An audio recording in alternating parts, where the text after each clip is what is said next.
Different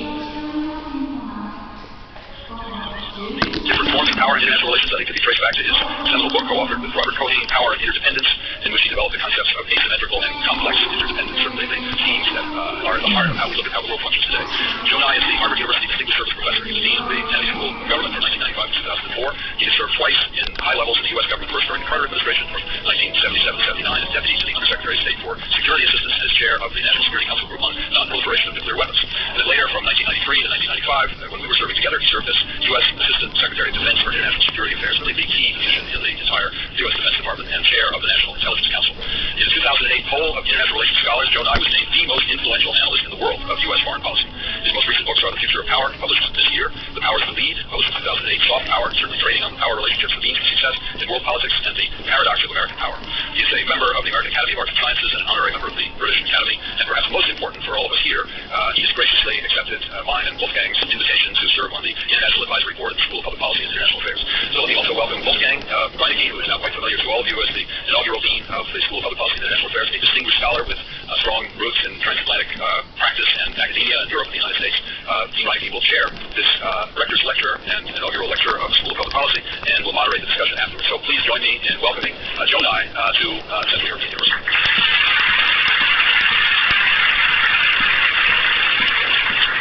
Thank you very much, John, for that generous introduction. It was so generous that perhaps my mother's the only person who would believe it. Certainly not my sons, who, when they were growing up, and people would call the house and ask, "Is Dr. Nye there?" They say, "Yes, but he's not the useful kind." In any case, it's a great pleasure for me to be here at Central European University, a wonderful institution I gather now, celebrating its 20th anniversary. So it's a pleasure to help celebrate that, but also to have a chance to be here as Dean Acheson once put it, President of Creation, as Wolfgang Reinecke takes the reins of the new, what will eventually be sister school for the Kennedy School in the area of public policy. So seeing old friends, it's like Helen and Wolfgang, and being able to see a broad, diverse group here in Budapest is a real pleasure for me. I'm going to talk to you for about half an hour, if the temperature allows it, about power and how it's changing and shifting the world. But what I really enjoy most is the questions and answers. So I'm going to leave ample time for questions and answers. I can always hear myself talk, and I can even bore myself. But I never get bored by hearing questions and perspectives from other people. So think about as I go along what you'd like to ask. Let me start by saying what I mean by power. Power is the ability to affect others to get what you want. That's a pretty simple, straightforward concept. We all use it every day in our lives. You can affect others to get what you want in three basic ways. One is with threats and coercion, sometimes called that sticks. The second is payment. We often call that carrots. And the third is to get people to want what you want by attraction and persuasion. And that's what I call soft power. So soft power is the ability to get the outcomes you want without the use of coercion or payment. It's not the solution. Obviously, as I mentioned, there are three ways of affecting others to get things you want, and soft power is just part of it. Sometimes people would interpret what I've written as saying, oh, soft power substitutes for replaces hard power, economic or military power. What I really argue is that soft power is part of the whole set of tools that you use. And what we need to be thinking about strategies that use, as John mentioned, smart power, combining hard and soft power in different ways, in different contexts, to have effective strategies. And that is basically what I mean when I talk about power. Now, in this new book that I just written, The Future of Power, I argue that there are two big shifts of power in the 21st century at the global level. One is what I call power transition, which is a shift of power among states, which is largely from west to east. The other is power diffusion, which is a shift of power away from states to non-state actors, whether east or west. And I'm going to say a little bit about each of those. The best way to understand power transition is to think of the world as it looked in the year, say, 1750 or 1800. At that point, you would notice that more than half of the world's population and more than half of what the world produced was in Asia. If you fast forward to 1900, you would see that Asia was still more than half the world's population, but only 20% of the world's economy. Now you would say, what happened to Asia? The answer is nothing, and that was the problem. What happened was the Industrial Revolution in Europe and North America. And what we're seeing in the 21st century is what you might call return to normal proportions. Sometime by the middle of this century, Asia will again be about half the world's population and about half the world's economy. This is new. It starts with Japan, moves on to Korea, then some Southeast Asian countries, then increasingly it's focused on China, which has 9 and 10% growth rates. And increasingly will be focused on India, which is now reaching growth rates of 8 and 9% a year. So power transition, the shift of power from west to east, is something that is likely to go on over the course of the century. Now, there's a particular question about that, which is very often people say when there is a power transition, it engages great instability. For example, if one asks about the last century, it's often said that the power transition as Germany rose and created fear in Britain that led to World War I. It was a little more complicated than that, but there are theorists who go back all the way to the cities to explain the Peloponnesian War, in which the Greek city-state system tore itself apart, has caused in cities wars caused by the rise in the power of Athens and the fear that created Sparta. And they go forward and say, the way the European state system tore itself apart at the beginning of the 20th century was caused by the rise of the power of Germany and the fear that created in Britain. And then in the 21st century, the rise of the power of China and the fear it will create in the United States portends a very destructive 21st century. I don't believe that. I think it's wrong. But it does suggest to us why this issue of power transition is so important and something that has to be managed. It has to be managed carefully because if it's not, it wouldn't become true. But I will go into this in greater detail later in my lecture of what it means to manage this power transition and particularly this relationship between the United States and China. But first, let me talk a bit about the second concept of the great power shift that I mentioned, which was the power diffusion away from states to non-state actors. The best way to understand this is to think of the impact of the current information revolution. Information revolutions aren't new. When we had Gutenberg's press, that's originally the information revolution. Technology was the revolution that led to 30 years more huge implications of this technology. But the current information revolution is really based on, if you want, Moore's law. The fact that you can pack, you can double the number of transistors on a computer chip every 2 years or less. And what that meant, starting in the 1960s, is that the last quarter of the 20th century saw a reduction in the cost of computing power 1,000-fold. That's just an abstract number. It probably doesn't make very much sense to send from abstract to being practical. So let me illustrate the implications of it. If the price of automobiles had declined as rapidly as the price of computing power, you would be able to buy automobiles today for about 10 euros. This is extraordinary. What it means is that the barriers to entry go down when prices go down so much. Previously, many actors were excluded from direct participation in world politics because it was too costly. For example, if you wanted to communicate around 1975, you wanted to communicate from Budapest to Moscow to Hong Kong to New York and to Johannesburg simultaneously. You would do it. Technologically, it was feasible, but it was very expensive. In addition to that, you needed to have a big budget. You needed to be a government or a big corporation. Today, anything can do that for free on Spectrum. So capacity that just a quarter of a century ago was reserved to big actors is now available to anyone. Or I'll give you another example. In the 1970s, when I was in the Carter administration, one of the great secrets we had was that we could take a picture of any place on Earth with multi-year resolution, and it cost us millions and millions of dollars to do this. Today, any of you can go on Google Earth and get a better picture for free. So you each have capacities that were previously restricted just to the U.S. and Soviet governments, with spending millions of dollars. That's quite a change in world politics. What it means is not that the state is obsolete. The state is not obsolete. But it means the stage on which the state acts is now much more crowded. There are many more actors that can play on the stage. And there are various, some of them are good. Say Oxfam, which works on helping poor people in developing countries, and others that are bad, such as Al-Qaeda, and its capacity to coordinate networks of destruction. What's interesting to note, however, is that on September 11th, 10 years ago, Al-Qaeda, a non-state actor, killed more Americans than the government of Japan did when it attacked the United States at Pearl Harbor in 1941. You might call that the privatization of war. This is a big change in the nature of world politics. Terror is new, but that capacity for large scale is new. Or if you want other examples of the impact of the information revolution into fusion power, take the events in the Middle East today. What's sometimes called the Arab Spring, or the called the Arab Revolutions in Europe. Years ago, the convention among the experts was that you had basically two sources of power. You had the hard power of the autocrat, the army, and at the other end you had the soft power of the Muslim Brotherhood using traditional religious appeals, and there was no middle. What the information revolution has done is create that generation that appeared to coverage aware, and gave them a number of technologies to help them to coordinate and overcome problems with collective action. Now that doesn't mean that Egypt is a democracy and everything has changed overnight, but what you have now is three actors with power. The military, which still got its hard power, the Muslim Brotherhood, which still has traditional soft power, and this new group of the enabled Howard Square generation, which has a different form of soft power. That is a different politics, new actors, because of this burgeoning of information. Or yet another example of the effects of the information revolution would be in the area of cyber, where the internet has created extraordinary changes in the capacities of individuals. I don't know if any of you have seen or heard of a wonderful cartoon that was portrayed in the New Yorker magazine 10 or 15 years ago. It has a picture of a computer and two dogs sitting in front of the computer, and one dog looks at the other dog and says, "Don't worry, on the internet nobody knows you're a dog." And that was not only wonderful humor, but it was quite prescient political science, because if we were to be attacked, so that at some point all the electrical grid in Central Europe were to be knocked out through electrons, either malware introduced over the internet, you might not know whether it was done by another government, whether it was done by a criminal group, whether it was done by a terrorist group, or whether it was done by some very sophisticated hackers, individuals. That's quite extraordinary, that when you see some major disruptive event, and an individual can do the same destruction as the government, that's quite a change in terms of fusion of power in world politics. And it's one we hear now, only beginning to count terrorism and risk. So those are the two great power shifts that I described in my book, the power transition towards the shift power and fusion problems.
Sì.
I'm going to talk about this evening originated in this country. So it's a rather appropriate place to unveil the argument and to reflect on its implications for the burning question of how an open society can maintain itself in a world that has turned out to be much less benign than many of us expected, maybe just a few years ago. Now, I'm going to show you some slides, even though some of them might loathe PowerPoint, because I'm going to talk about networks. You can't really talk about networks without some fancy graphs. Now, everyone may not be a household name here in Budapest, but as one of the founders of Twitter, you have a household name where I now hang my hat, which is Stanford, not far from Silicon Valley. I thought once everybody could speak freely and exchange information and ideas, the world automatically goes to be a better place. I was wrong about that. Congratulations, Evan. You were in Quote of the Week. This was in the New York Times just the other day, and I read it, and I thought to myself, there's only one possible response to this observation, and that is, well, something my children like to say, and I've adopted it too. Yeah, Evan, the world is indeed networked as never before, and you did your share to networking. These social heroes are actually now quite old, 7 years old to be precise, but they show you the extent to which the world is networked. By comparing social network usage, self-ownership, and so forth, for the United States, China, and Egypt in 2010, another most striking thing about this chart is how similar these three very different countries are in terms of self-ownership, use of the cell phone, the internet, especially amongst young people, use of the social networking. This is in 2010. Egypt actually led by that measure China and the United States. The world is even more networked today than it was then. And this at work at Stanford, listening to National Public Radio, which is partly supported by the American Wendy's Foundation. Every day, there's a little ad from the foundation, which includes the catchline in a world where everything is connected.